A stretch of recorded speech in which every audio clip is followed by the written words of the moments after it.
Sorry, Jalin, hang on. We got audio problems real quick. We're going to fix it.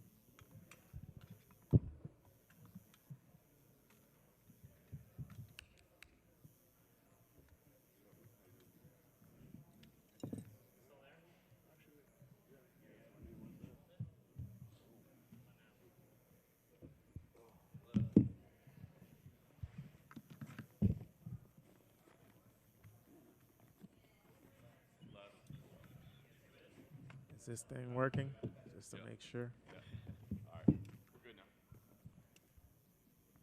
now. Sorry about that, Jalin. You had to kind of put off the Australia, New Zealand City Kickboxing Hit Tour. Was that disappointing? Nah, it's not disappointing at all. Yeah, it is what it is. You end up with Batash Gamrot, though, who, I mean, obviously from a rankings perspective, maybe not as well known maybe as Hooker, but from a rankings perspective, a more important fight. Does this feel like a bigger fight, a bigger matchup for you? Yeah, it definitely feels a lot bigger to me. You know, he's ranked above me, so inevitably, you know, it's more important. Definitely. A style change, though, right? I mean, I guess what I want to know is how much change did you have to make yourself in preparation? Like, was this a major impact to you, or at this point in your career, do you just kind of stick to what you do?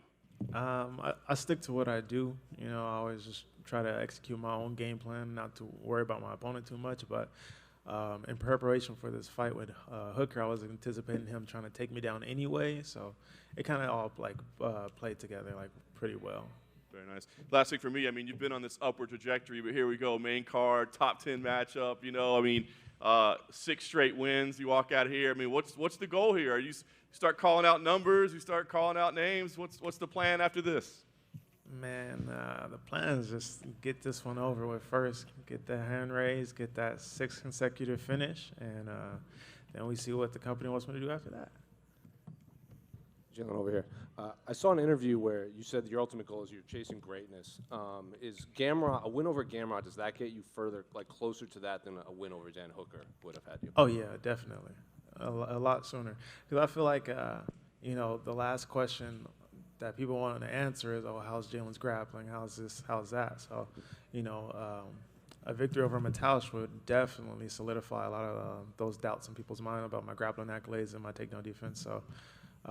You know, I'm ready for the challenge. He came in with a lot of hype in the UFC. He was a champion, KSW and stuff. Were you aware of him before he signed with the UFC and started to climb?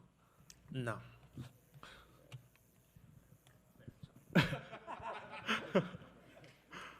Hey, Jalin, just back here. I got a fun one for you. I hear you're into astrology and zodiac signs, and I'm wondering if you were able to look at your opponent's astrology sign and learn anything about him. Nah, I don't look at zodiac signs for opponents. Maybe you should.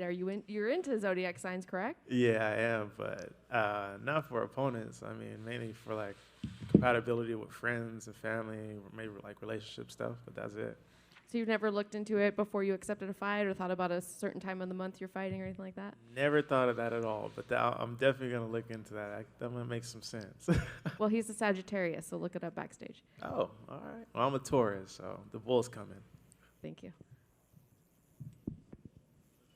Hey, Jalin, back here, brother. What did you think after Drew Dober called you out last year and then he didn't take the opportunity to jump on this fight? I honestly don't even really want to speak on that too much because he's not here. He didn't step up. So why would you say somebody's name if you're not going to step up? I'm not going to say nobody's name unless I feel like I could beat them any day of the week. That's just how I feel. That's how I roll. As you see, I don't say too many people's names at all because, you know, that's just not me, you know, but I don't know. Like, then it you know, it just makes you look like I ain't going to say no profanity, but it just makes you look a little softer if, you know, you get the opportunity to fight me and then you don't take it because you need more time for whatever you need, more preparation, more to co-wait, whatever the hell it is. Like, it makes you look weak. And then even when he called me out, he just kept talking about Michael Chandler. Oh, Michael Chandler fight this, Michael Chandler fight that. He didn't really want to fight me. He didn't want these problems, like he said. He didn't. Hey, Jalin, over here. You know, in your fight with Dan Hooker before it got canceled, you opened up as a favorite. You know, now with the Gamrot fight, you're an underdog. First time you've been an underdog in quite a while. Kind of curious your opinion on how you feel about that. I'm always underdog in my mind. You know, it don't make a difference to me. Shoot, If you're a betting man, bet some money. Love to hear that. And then last question, you know, speaking of a betting man, you know, main event, John Jones fighting for the first time in a while. You know, if you were allowed to put some money down, who would you take? You can't bet against John, man. You just can't. Jalin, back over here. In 6 of your 9 fights in the UFC, you've been on pay-per-view. Like the UFC's put you on a numbered card. Well, what do you think that says, like, to you, and what do you think the UFC thinks of you? That I'm an exciting fighter and I can sell out fucking arenas one day. You know, I don't have to talk and use the gift of gab. I just let my skills pay the bills and just keep finishing these fighters. And then just one final one for me. When you're training dogs, has a dog ever bit you on accident? Yep, my own dog has bit me on accident. I got a scar on my leg from it, but I still love that motherfucker. Awesome, thanks, man. Hey, Jalin, way back here. Jalin, you know, obviously you've always stood out, but these last few fights, you've just obviously really just leveled up, so to speak, in a lot of fans' minds. What do you think has clicked in these last several fights that maybe didn't earlier in your career? Man, a lot has clicked in the octagon and outside of the octagon. I got with my coach Ozzy. He helped my grappling a lot, and then me and Anthony, we've been undefeated.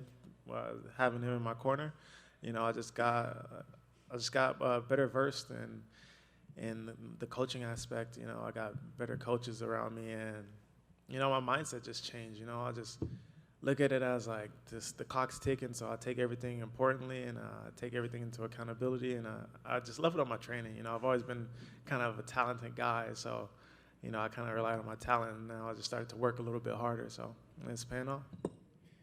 I know obviously you talked about this is a bigger fight.